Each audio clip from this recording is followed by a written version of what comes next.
Today is significant in this respect, that at 12:30 today we pass the point of no return. Yeah, sure, there'll be all sorts of niggles and arguments about trade and fishing and goodness knows what else, and I'll be harrying as much as I can to get what I think is the right deal for the country. But the big issue is, 2 years from now, we will be an independent, self-governing, democratic nation, and it's that I'm celebrating.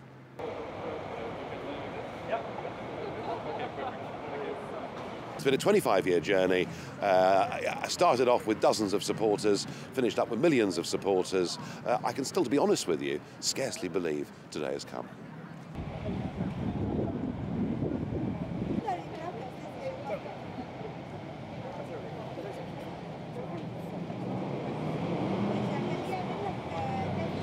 It is a sad day because I campaigned to stay in the EU.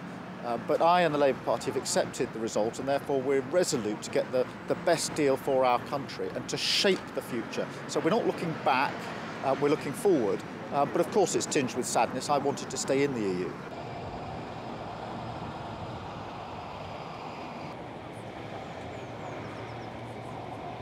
It's Theresa May herself who's taken a very divisive approach to Brexit. She could have chosen a different course after last June. She could have said that she was going to try and heal the divisions in the country by, yes, taking us out of the EU, but doing so in a more moderate way, keeping us in, for instance, the single market, created by one of her predecessors, Margaret Thatcher, rather than taking us out of it. She's pursued a very hard Brexit approach to satisfy her own party in the Daily Mail and the other parts of the Brexit press.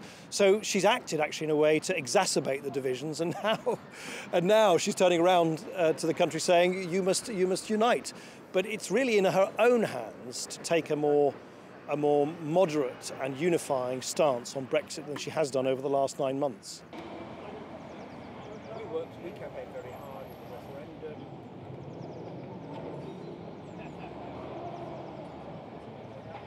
I think we have to acknowledge how people feel, and look, the referendum results showed that we are a nation split almost entirely down the middle.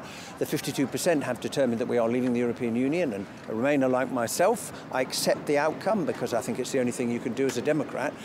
It determined we're leaving, but it did not determine the way in which we leave and the nature of the new relationship that we hope to establish with our friends and neighbours in Europe, who will still be our friends and neighbours after we have left the institutions. And therefore there is everything to play for in these negotiations, but it's going to be a very complex task. And now is a moment for frankness about the scale of the challenge.